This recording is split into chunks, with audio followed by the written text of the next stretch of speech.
A paz do Senhor Jesus Cristo, aqui é irmão Roberto, e hoje queremos meditar na palavra de Deus que está em Gálatas, capítulo 2, versículo 19 e 20. Diz assim a palavra do Senhor: porque eu, mediante a própria lei, morri para a lei, a fim de viver para Deus. Estou crucificado com Cristo. Logo, já não sou eu que vive, mas Cristo vive em mim. E esse viver que agora tenho na carne, vivo pela fé no Filho de Deus, que me amou e a si mesmo se entregou por mim. Nós sabemos que a lei tem a sua importância, porém, nenhum homem consegue observar a lei totalmente. Precisa, sim, de um auxílio, precisa, sim, de uma ajuda divina para que o homem possa cumprir uma parte dessa lei, possa se dizer, porque o homem, em si mesmo, existe maldade, o homem caiu no pecado.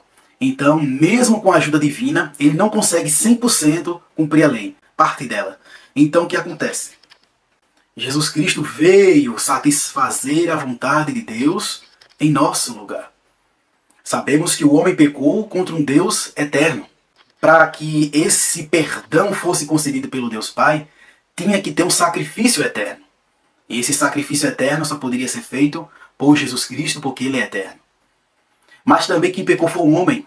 Quem deveria pagar era o homem. Por isso que Jesus se fez homem, para que pudesse morrer em nosso lugar e assim satisfazer a vontade de Deus. Quem deveria pagar era o homem. Só quem poderia pagar era Deus. Então Jesus se fez homem. E assim morreu em nosso lugar. Então a lei só trouxe maldição para os pecadores. A lei só mostrava ao homem, era como se fosse um espelho. Olha, tu não serve para isso, tu não serve para aquilo, tu transgrediu aquilo, tu cumpriu aquilo, mas transgrediu aquilo, não serve. Se você descumpriu uma lei, então você descumpriu toda a lei. Então o homem não consegue se justificar pelas suas próprias obras. Quando Jesus Cristo nos aceita, nos resgata, nós não vivemos mais para a lei.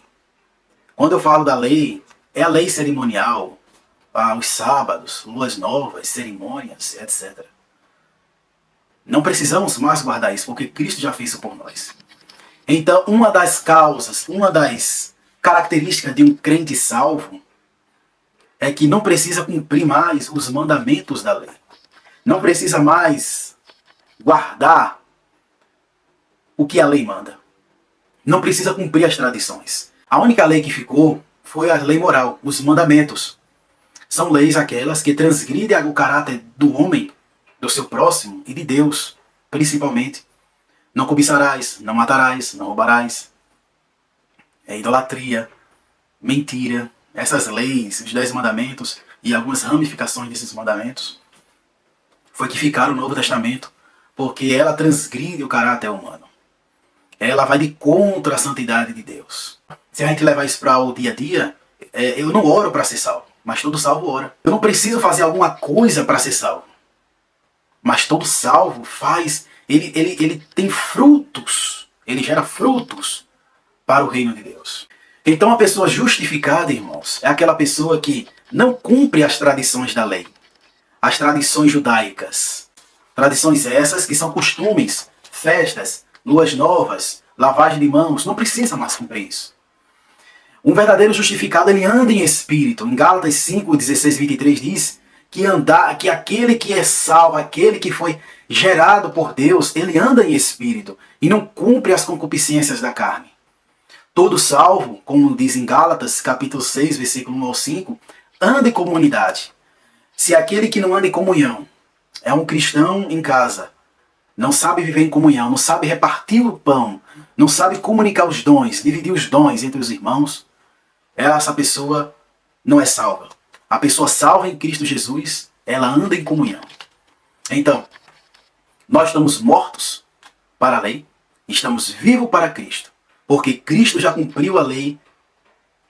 Cristo já cumpriu a lei. Então Deus foi satisfeito pela obra de Cristo. E aquele que é resgatado por Cristo foi crucificado junto com ele. Morreu para o mundo. Não precisa mais cumprir as tradições da lei. Essa é a palavra que eu deixo para você e que Deus vos abençoe.